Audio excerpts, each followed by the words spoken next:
intro real quick. Radiant.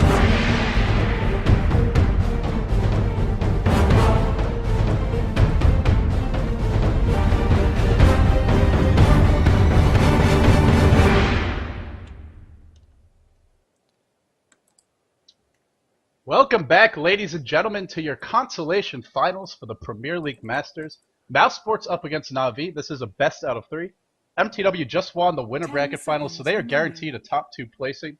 And for Mouse Sports, well, Lumi, I should introduce myself. I am LD. Joining me is Luminous. And Lumi, I gotta say, Mouse Sports really struggled against Tinker last game, and that is something where you personally were casting Dendi out of his mind on Tinker. So I feel if that hero is not banned, it could cause some problems for Mouse. But we'll have to see if he actually gets one. He's normally not a hero that is banned. Yeah, and I don't think Tinker is usually handled by Dendi. I think Light of or Have Host perhaps plays that hero more. It was just worked out yesterday that Dendi was on the hero, and it was amazingly Tinker play, and you should go check out the VOD somewhere. But just a quick reminder for everybody: how does the tournament structure exactly work? Does the team win here go on and play more, or they're absolutely done because this is a loser bracket? No, this is the, well, call it the consolation finals, the loser bracket finals, however you want to term it. The loser of this match is done. They're going to finish third. But the winner, not of this match, or not of this game, but of the whole series, the best out of three, they move on to the grand finals, which happens directly after this series today. I believe that one is scheduled for 19 CEST, but we'll give you those details later on. So whoever wins this, they'll face MTW coming out of the loser bracket, so they will have a one-game deficit. It will be a best out of five. MTW will need to win two. Whoever their opponents are, be it Na'Vi or Mouse, will need to win three. But for now, we will be focusing on this particular series. Naga is available. It's a hero that's been getting banned a lot, Lumi, especially in the Asian scene, but now Sports gets their hands on it. What is Na'Vi going to get in return? I don't know. Maybe a Prophet. No, Prophet's gone. Maybe a Leshrac. But in any case, I'm always interested to see more Naga Siren play because every team have their own opinion about the hero. They build it differently. We've seen roaming Nagas. We've seen carry Nagas. We've seen support, semi-carry, anything along that spectrum. And Naga Siren seems to be a very versatile hero in that nature. It starts out with claiming a little bit more farm, but afterwards she delivers up by doing whatever she's supposed to do. So I'm interested to see what's Mouse Sports' take on it. But yeah, back to Na'Vi. Chen is in the pool, Leshrac's in the pool, Silver's in the pool, but they're going to go with the Venomancer instead. It's going to be a Venomancer. Interesting first pick here. Now for Mouse, if they want to combo up the Naga with something really strong that they like to run, Enigma would be the first hero I'd look towards. We saw Mouse run it last game. It didn't work out. Bambo played that Enigma, and frankly, he just never had an opening. Na'Vi just got too far, or excuse me, not Na'Vi. MTW just got too far ahead with the towers, the gold, the items, and Bambo just never could find that area to walk in and set things up. He only had a Kunkka there as sort of the other team fight specialist, but with the Naga, I mean, we've seen some amazing wombo combos. And Enigma, of course, gives you other things as well. For the moment, Na'Vi really taking their time, and this first pick, Venomancer, I gotta say, it's pretty curious. It's not normally something we see. Yeah, it's not something that's good directly against the Naga. I mean, slow's always nice, but it doesn't do much aside from just a slow. I mean, I don't understand the pick too much. Hopefully we'll get answer a little bit more as we get deeper in the draft. But we're talking about the offensive capability of Naga Siren. One cannot forget about the annoying defensive capability as well. You get ganked by 3, you press that ultimate in TPL, and there's really nothing that the enemy team could do about it. So, offensively or defensively, Mouse could have that a lot on their sleeve. And you're right, it's going to be Enigma. So that black hole is available, although, of course, most teams favor Enigma because of the Sun as well as the pushing ability. But in this game, the black hole is going to be huge. Here's the one thing I'm really keeping my eyes on is, Puppy gets his Chen, and he gets it with a 6th pick. Slipped through the ban, slipped through the first 5.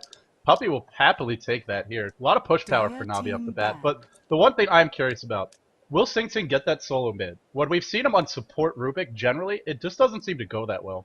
I don't know if it's Sing Sing's mindset, if it's just the way the games have worked out. However you want to describe it, I feel his Rubik is just infinitely better with that solo. So far, they have room for it. They have either the jungler or they have the off-lane Enigma. Maybe they'll pick another jungler up, but they ran a support Rubik in game 1 of the last series. That's why I brought it up, and it didn't work well. I see. I did not see that game, but generally when I see Sing Sing play Rubik, he's always the hard carry, going things like 4-staff blink, sometimes supplementing with Yule Scepter. We've seen it in the World Tour against IG, and that's exactly the way that he played it. And I don't expect anything too different Now the question is he gonna steal anything good? All these spells so far are fairly decent. Test of Faith is kind of the weak one. Plague Words are kind of the weak one. But one thing I've noticed about Sing Sing's play is when he always waits at the perfect moment to steal the best spell. This is a Queen of Pain, and we might not even see Sing Sing playing it. So it might be Sexy Bambo, who is usually very, very good on that long lane Queen of Pain. As well as good on that long lane Enigma, but I'm sure Come With Me is going to be handling that one. So They have we their see a lot of options. star players. Yes, we have the options, and these star players are always so good on these signature heroes. So it's looking very good for Mouseboard, at least getting the heroes that they want to get. And they have enough, stuns. They have ensnares. They're looking pretty good as a lineup. I wonder what will Navi go towards here. I mean, they've got the full supporting cast. Even if you want to run Venomancer or Leshrac as a farmer, one of them will be. There's still already that Chen, so they definitely have the supports, those assisting heroes locked down and set up, and it's Brewmaster. So it's a hero Navi don't run all that often, but a great team fight hero can be very annoying to deal with as Enigma. And Lumi, you are the mechanics master, so I throw this one your way. Do you know how does that Naga Siren ult interact with Brewmaster as well as the net? Can you net that bait that the Earth Panda? Does the ult go through, or is this a bit of a counter?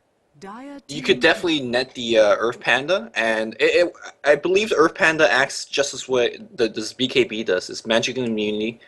So you could net him, you could sleep, and only the Earth Panda would be moving, so you could definitely focus him down. Although focusing down the Earth Panda doesn't mean much because the other two are still alive. But yeah, that is a way to deal with them. More importantly, it's an ensnare though. You could ensnare the Fire Panda or the Earth Panda, and suddenly, the Panda Ultimate isn't as scary. Earthshaker is going to be the last pick up here. To be honest, I love Mousesport's lineup a lot more, but this is Puppy's Chen. I mean, we're going to see a lot of towers dropping very quickly. Mouseport might even try to take fights under the tower, but Navi known for winning fights under the enemy tower, so sometimes is it safe to take fights under the tower? I'm not sure. At least not against Navi and Templar Assassin. This is why they secured Venomancer first pick. We were completely baffled, but picking up Templar Assassin, that means it's not going to be a counter used against you. You know, I was gonna say maybe they're trying to discourage Mousesports from picking that Templar up for Sexy Bambo, but makes even more sense this way. And now look at Navi. I mean, they don't have too much lockdown to deal with heroes like Queen of... I mean, certainly nothing like Mousesports, who have so much, but they have great burst damage here with the Templar, the Edict coming out from Leshrac. I mean, Navi can get early kills.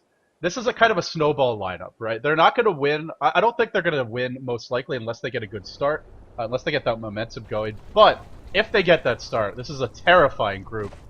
How are they going to land this one? We'll have to see. It's Dendy on the Leshrac, so it looks to be a farmer. Light of Heaven playing the Panda, heading down towards bottom. Puppy, well, you talked about it last time. He loves the early reign of Basilius for that quick pushing power. I hope he's handling the Chen. Of course, Arsart going to be on that support Venomancer. And finally, Havos going to be playing the Templar. Well, you talked about the support Sing Sing build, and he has Observer Ward, so it seems like he's going to be playing support for another time. Come With Me on the carry. Come With Me generally play on the 5 support, the hard support. Yeah, he's been so doing that yeah, they today. are switching things up. All right, Sexy Bambo is going to be going up mid instead, which is a role that he's very, very familiar with. Way back in the days where he played Dota 1 and DC-Com, as well as many other teams that he played for. A great solo mid player. 1437 is going to be playing the support role as usual on Earthshaker. And now we have Calculus going up top with the solo Enigma. I'm not too sure whether I like them switching roles up, but it seems like they're trying a little bit things out. Puppy's going to run into a couple heroes. Fisssure's going to trap too, but they don't really have... Well, it's not even a trap, but yeah, they don't really have a good follow-up thing to go into. This is curious, Lumi. Is Templar really going to be bottom? She's not rushing a bottle, which is normally the giveaway. They're going solo mid. I guess they're going to run a tri-lane Templar. Yeah. Now, here's the thing about Templar Assassin, right? And obviously, you know this, but for the viewers, she needs a lot of levels. You really need to get Refraction maxed out, Meld ideally as well. Sideblade's less important, but still something you would like to max. And of course, the traps. You at least want 1 point in them, ideally 2. Not only for the number of traps, but also for the cooldown. And if you run the Templar as a tri-lane hero, if that's how they opt to play it, well, she's probably not going to get as many levels, especially in the offensive tri-lane. So to me, they're going to be very reliant on the kills in the early tower. If this is how they choose to go, now it's not 100% certain, but with Dendy mid and having a little that's exactly how they choose to go. No, they're going for kills. I don't think so. I mean, this is Puppy Dota. This is how they choose to go. This is what are they gonna do. And look at might have a plane going by, so I apologize about that. But look at Puppy's item build. Ring of Besaid to start, I've been saying many times in the past, this is one of the few times that you see Chan Enchantress Enigma Furion starts out with the Ring of Besaid completely purchased. He's looking for that early game push after a gank. And this killing tri-lane is not too bad. Puppy coming in with the creep, Venomancer Gale hits, and whatever build that Alex here, Alexia, I'm guessing that's Havos. It is. Right. Whatever build that Havos is going for, he might even put a little bit more points into meld compared to usual, considering that you have enough lockdown to actually get that meld going. Now, Refraction most likely is going to be the de facto max choice, but they have so much healing power. It's not too bad. Yeah, but, and this is a big but, I completely agree. Navi has great killing power, but look at Mouse. This tri-lane is terrifying to dive. Fissure, the net, and eventually the Riptide with the minus armor can be very potent, and on top of that, Telekinesis, as well as the Fade Bolt, can be a great way to punish these dives and reduce your damage too. So, I mean, if you're going to run a defensive tri-lane, I feel like this is about as good as it gets for lockdown, for punishing over aggression. And we'll just have to see. I think it's going to come down to execution and positioning. But one factor that will make a big difference, this pole camp is warded right off the bat. And whenever you run a tri-lane, you really want to be able to get those pulls going. Whereas for Na'Vi, they can run the two supports off in the jungle, get ahead in the levels, and then maybe look for the dive. They don't have to stay bottom. I mean, Templar's not going to have a good time by herself, but she can probably survive here.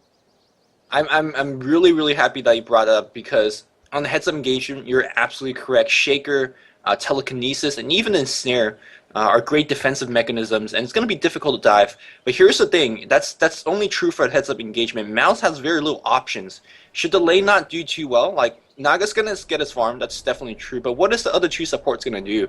They're going to fall a little bit behind in terms of EXP, but right now Na'Vi has the option, ironically, as running as the offensive tri-lane. Generally, you see the roles a little bit swapped.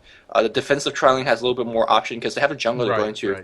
Here in this case, Puppy has that option. He goes in the jungle. He has already warded off the enemy jungle's pole camp, so he could, jungle farm or whatever. And if the dive looks a little bit difficult, they don't have to do it. Templar and Venom might be a little bit trouble, but for the most part, they're going to be earning more EXP and perhaps even more gold, because, again, Puppy's farming it up. And here's the other thing. They don't have sentry wards, nor do they have anybody who's saved for them. 1437 spent all his gold, early smoke, 3 clarities. Come with me, no money. And of course, Sanctin, I just showed it, doesn't have any either. So even if they want to deward this, it's going to take them a while to do it. Maybe this is a situation where you would even have that carry by the early sentry wards just to help get the pulls going. But it's dangerous to pull against the Chen. I mean, this is all assuming Puppy stays here. Like we've been saying, he doesn't have to, but if he does, pulling against Chen and Venomancer, I mean, you might just set yourself up for a tower dive for an early first blood going the other way. Well, we've talked that lane to death, I would say, so let's look towards top. Calculus up against Light of Heaven. I would expect Enigma to have the edge here. Although, Panda, especially if he gets the early bottle or maybe a soul ring, lots of regen on him. He can still get some farm and, more importantly, the levels. So I guess I'd say Enigma should do well here, but it's not an overwhelming edge. Yeah, I'm going to agree with you that. I mean, the Eidolon Harass isn't going to be too significant against Brewmaster. He has a Stout Shield already, so he's not going to be too afraid of it. 6 Tangos and a Salve, a lot of regen. You keep in mind that he can always pick up a point into Drunken Brawler, and suddenly those Eidolons aren't going to be too scary. Now, the other thing that the Eidolon does very well in terms is Last Stand and Denying, which, against a melee hero with a great animation like Brewmaster, that's not going to have too much effect either. So I think Light of Heaven's going to hold lane. Perhaps he's going to fall a little behind in terms of EXP because Calculus could deny creeps overall. But it's not going to be the biggest, swingy lane. The mid lane, though, however, what do you think about this one? Well, it's a Leshrac up against a Queen of Pain. Now, you expect Bambo to have the better rune control, generally, but, and this is a big but, he's not going to have any backup to check those runes, whereas for not... Yep. I mean, this tri-lane can't enter the jungle too far, let alone go all the way over to the rune. That's pretty much suicide against Puppy in your jungle, especially with the Veno there. So there's no backup to check the runes. There's also no wards for either team yet. So I would say Queen of Pain generally has the rune control edge, but maybe not this game. Whereas for Na'Vi, I mean, Chen can go get them, Veno can as well. Daddy also has some great pushing power. I mean, I would say Queen of Pain maybe has a slight edge in this matchup 1v1. Although Queen of Pain's a lot more effective when she's in the side lane, right? Because then Shadow Strike can be used to harass, to sort of chase heroes down. In the mid lane, you can't really do as much of that, especially with the high ground mischance. So I feel it's pretty even because it's mid lane, because Bambo won't really have the backup. And that's like you said, that's the issue here, is if things go bad for any of these two top lanes, they can't really adjust. I mean, there's nothing Mouse can do to deal with it without just sacrificing this bottom lane. Well, I think Mouseboard, you're right. The